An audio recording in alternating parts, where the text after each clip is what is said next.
Hello guys, I am again with you on my YouTube channel Physics Passion with a new video.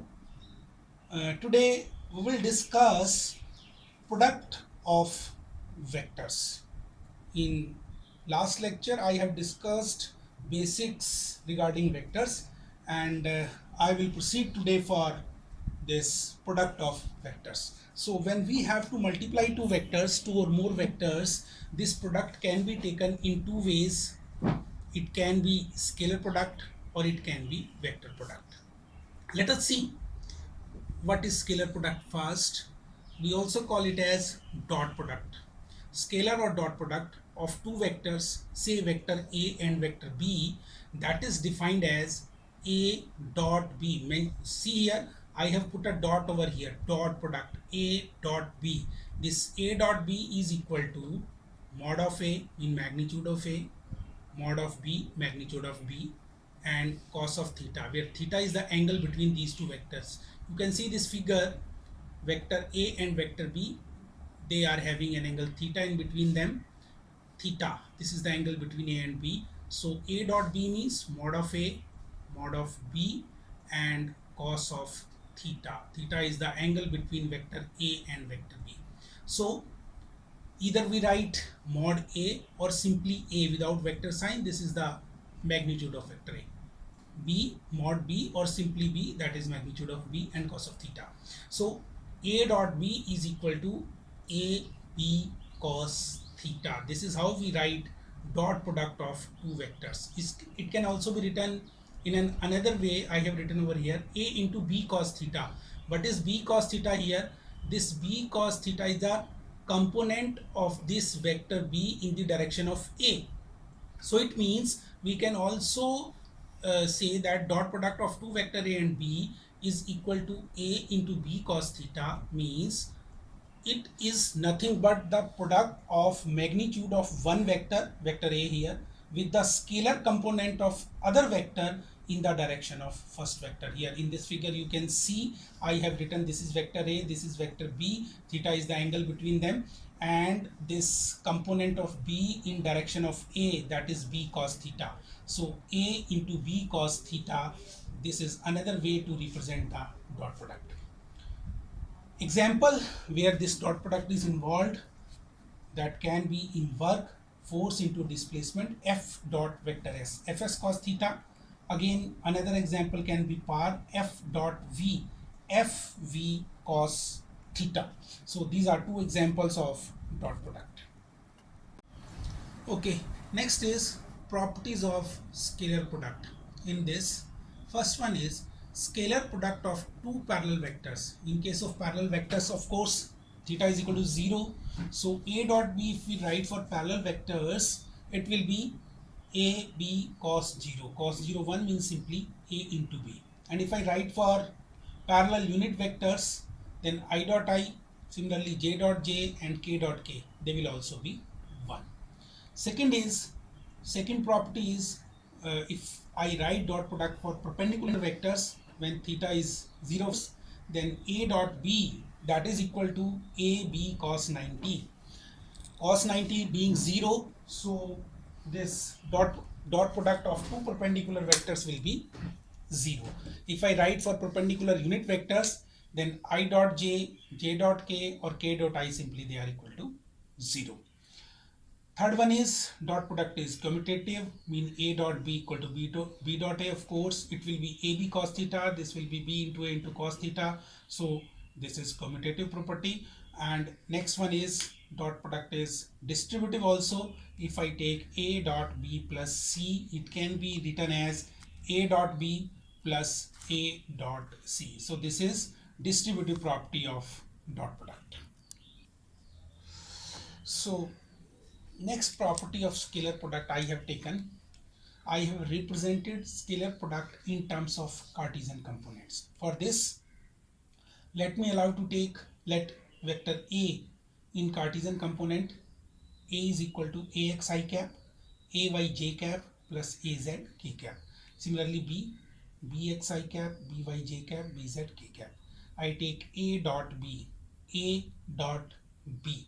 So we will evaluate it one by one, taking one by one term. So ax I cap dot bx I cap. So ax dot bx I dot I.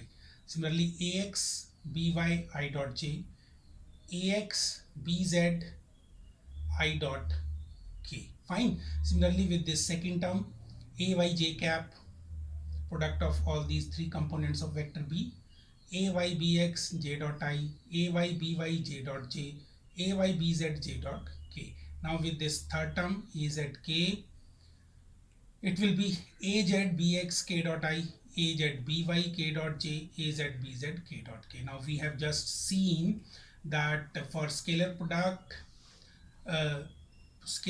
of two parallel vectors is 1, unit vectors I dot I, it will be 1, I dot j 0, I dot k again 0, similarly j dot I, that will be 0, j dot j, this term will be 1, and j dot k again 0 being perpendicular, k dot I 0, k dot j 0, and this last term k dot k, this will give you 1. So we will have a dot b in Cartesian component form, ax bx plus ay by plus az bz. Okay. Now the second type of product is vector or cross product. If I take two vectors, say vector a and vector b, then their cross product is written to be a cross b, and it is equal to a b sine theta into unit vector n. What is this unit vector n? This is the unit vector which is in the direction of a cross b. It shows that vector product of two vectors is a vector, whereas scalar product of two vectors was a scalar one. Fine. So the direction of a cross b we can determine by the right hand thumb rule. Here what I have shown, these arrows show the curl of your finger, mean they are pointing from point a, vector a to vector b through smaller angle. Then the direction of thumb gives you the direction of a cross b. If you curl your fingers anti-clockwise, then the direction of a cross b will be upward, okay, outward. Similarly, if you take clockwise curl, then you are moving from a to b clockwise, then the direction of a cross b will be downward or inward. So this is how we can determine the direction of this vector a cross b.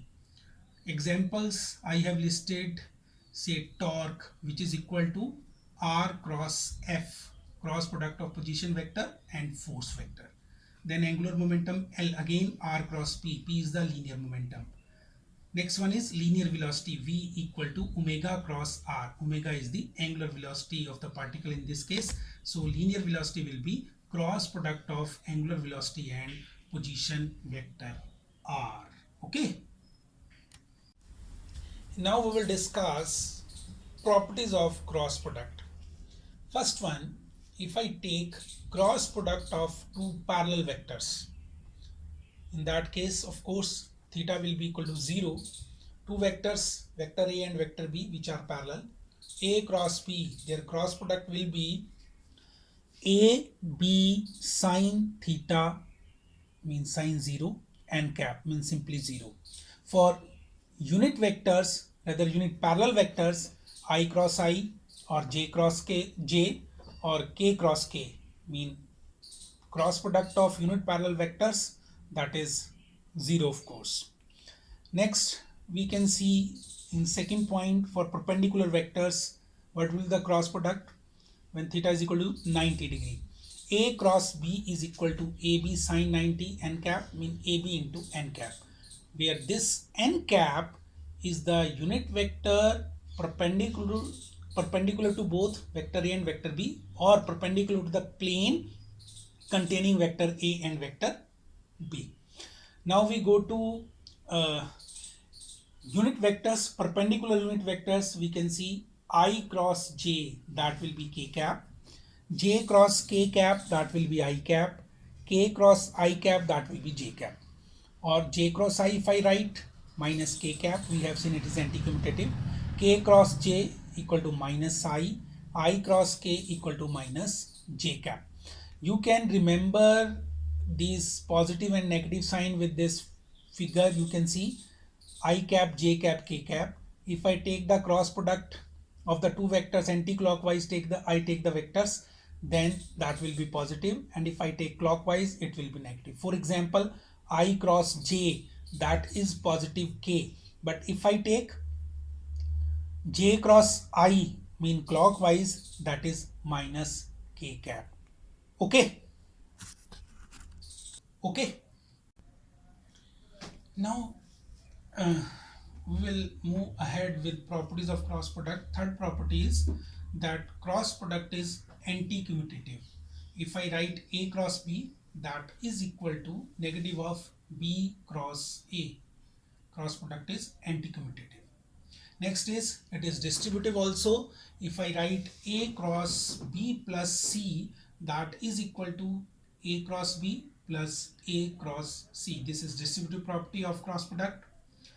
And finally, if I write cross product in terms of Cartesian components, let us consider A to be AXI cap, AYJ cap plus AZK cap. Similarly, B, BXI cap plus BYJ cap plus BZK cap.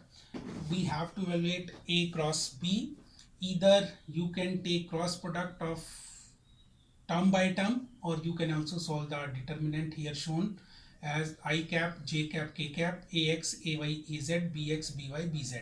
Either expand this determinant and get the result, or take the cross product picking up one term from this first vector, take cross product of this first term with all the three terms of vector b, and do for the rest of the terms. You will get A cross B equal to AYBZ minus AZBY I cap plus AZBX minus AXBZJ cap plus AXBY minus AYBZ K cap. So this is how we can represent cross product in terms of Cartesian component. So in this video, I have discussed both the products, dot product and cross product taking vectors, and I hope you will find this video very informative.